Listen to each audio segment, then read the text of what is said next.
ஹரே கிருஷ்ணா கிருஷ்ணா கிருஷ்ணா ஹரே ஹரே, ஹரே ராமா ராம ராமா ஹரே ஹரே.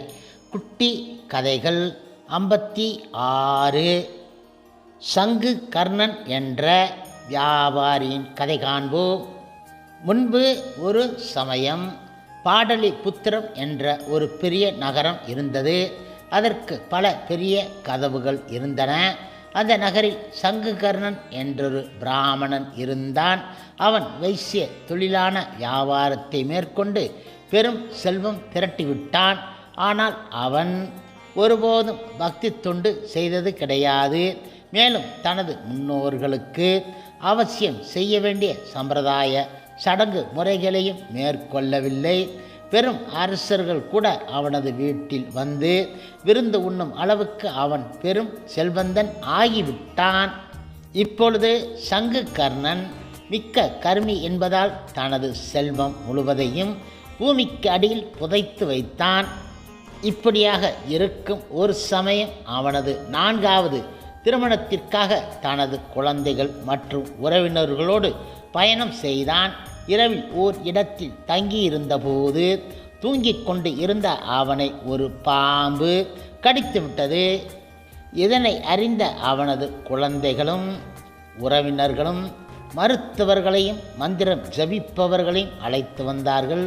ஆனால் யாராலும் காப்பாற்ற முடிய கிடையாது. விரைவில் சங்குகர்ணன் இறந்து விட்டான். அதன் பின் ஒரு பாம்பு பேயின் உருவமான பிரேத சர்ப்ப உருவை அவன் பெற்றுவிட்டான். அந்த நிலையில் அவன் நினைக்க முடிந்ததெல்லாம் ஒன்றுதான். முன்பு அவன் வாழ்ந்த வீட்டுக்கு மிக அருகில் அவன் புதைத்து வைத்து இருந்த செல்வம், அந்த செல்வம் உள்ள இடத்தை பற்றிய தகவலை தனது சொந்த குடும்பத்தினரிடம் கூட அவன் கூற கிடையாது. அந்த செல்வத்தை வேறு யாரும் எடுத்துவிடக்கூடாது என்பதற்காக பிரேத சர்ப்பத்தின் உருவத்தில் இருந்தபோதும் செல்வம் புதைக்கப்பட்ட இடத்திலேயே அவன் பாம்பு ரூபத்தில் வாழ்ந்து வந்தான். சில நாட்களுக்கு பின்பு பிரேத சர்ப்பத்தின் உருவத்தில் தான் கட்டுண்டு இருப்பதை மேலும் சகிக்க முடியாமல் தனது மகன்களின் கனவில் தோன்றி தனக்கு உதவும்படி வேண்டினான். காலையில் எழுந்ததும் அவர்கள் தாங்கள் கண்ட கனவை பற்றி ஒருவருக்கொருவர் கூறிக்கொண்டார்கள். அந்த சோம்பேறி மகன்களில் ஒருவன் மண் வெட்டியை எடுத்துக்கொண்டு கனவில் தனது தந்தை சொன்ன இடத்திற்கு சென்றான். அங்கு சென்றதும் செல்வம் புதைக்கப்பட்ட இடம் எது என்பது சரியாக தெரியாமல் திணறிப்போனான்.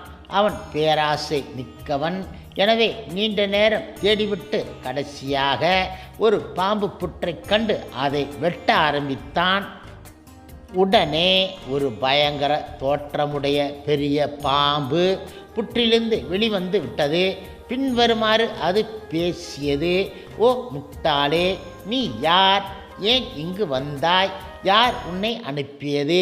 ஏன் இந்த இடத்தில் தோண்டுகின்றாய்? உடனே எனது கேள்விகளுக்கு பதில் சொல்வாயாக என்றது. இப்பொழுது மகன் பதில் கூறினான்: ஓ, நான் உங்கள் மகன்.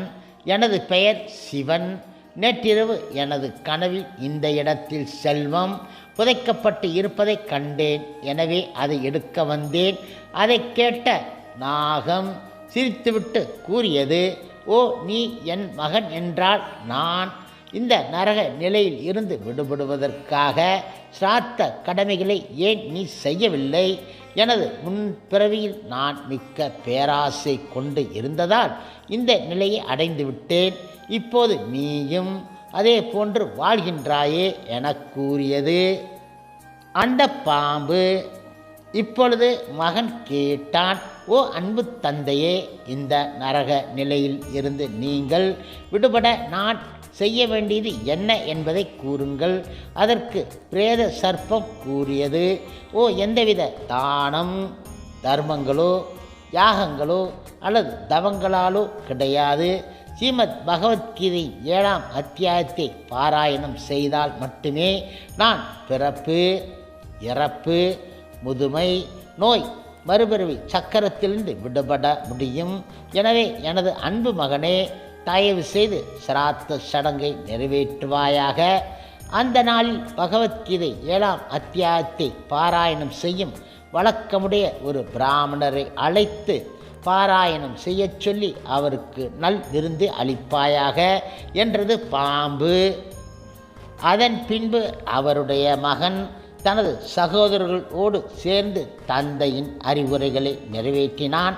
பிராமணர் ஸ்ரீமத் பகவத்கீதையின் 7ஆம் அத்தியாயத்தை பாராயணம் செய்ய அது செய்து கொண்டு இருந்தபோது சங்குகர்ணன் பயங்கர உருவமான பிரேத சர்ப்ப உடலை நீக்கிவிட்டு 4 கைகள் கொண்ட தெய்வீக உடலை அடைந்து விட்டான்.